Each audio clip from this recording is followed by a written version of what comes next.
Tersesat malu bertanya tak tahu ke mana terlalu banyak alasannya.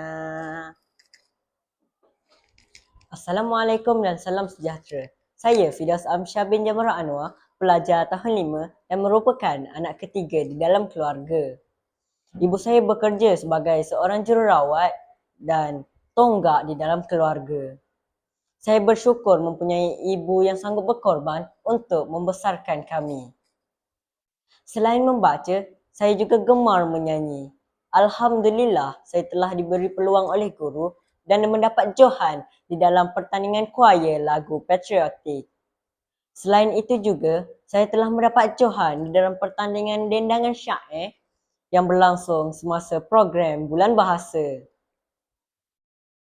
Di sekolah, saya merupakan seorang pengawas pusat sumber dan aktif di dalam co-curriculum. Pasukan kawat kaki sekolah saya telah mendapat johan pertandingan kawat kaki dan saya dianugerahkan sebagai ketua pelatuan terbaik pertandingan kawat kaki daerah. Alhamdulillah, saya turut menyertai sesi pembentangan Karnival Iskandar Puteri Rendah Karbon Peringkat Negeri Johor 2025 yang lalu. Benarlah kata orang, tak kenal maka tak cinta. Don't judge a book but its cover. Melihat sahaja ilustrasi di kulit hadapan, kulit buku ini serta pemilihan tulisan pada tajuk Under 18 Reveal. Saya menyangka buku ini adalah sebuah buku komik, namun setelah saya melihat paparan amaran, buku ini adalah sebuah buku novel ringan, bukan komik, dan membuat saya rasa terpanggil dan membuat sedikit perkongsian. Oleh itu, mari kita mendedahkan sedikit hasrat yang ingin disampaikan oleh Osman Din, penulis novel Under 18 Reveal. Novel yang mempunyai 284 halaman ini diterbitkan pada Februari 2024 oleh Kadakawa Gempak Star Sendirian Berhad.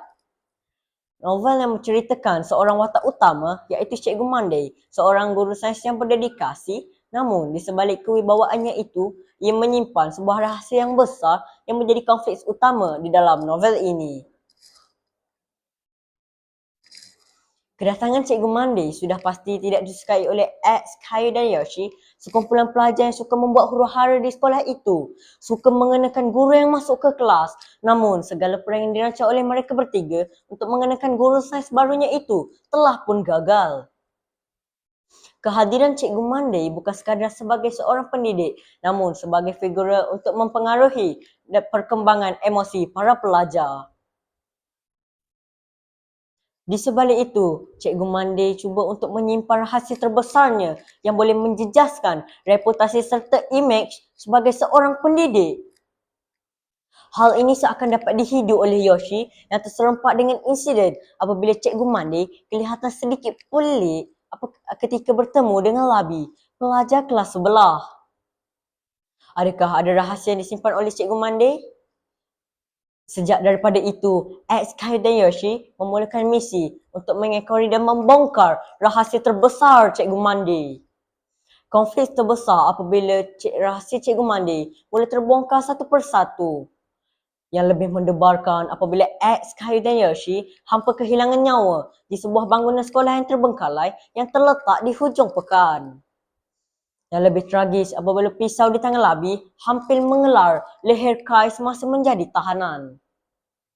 Ini sebuah akibat mereka yang rakus ingin mencari sisi gelap Cikgu Monday tanpa berfikir panjang. Adakah rahsia Cikgu Monday mula terbongkar?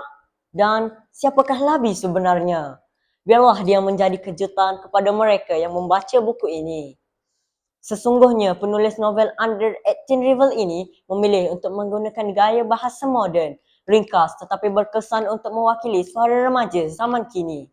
Dengan dialog-dialognya yang hidup dan realistik, menggambarkan bahasa remaja yang autentik tanpa menghilangkan nilai sasteranya. Sesungguhnya, kekuatan utama di dalam novel ini terletak pada keupayaan mengembeling isu psikologi remaja, tekanan hidup serta nilai persahabatan.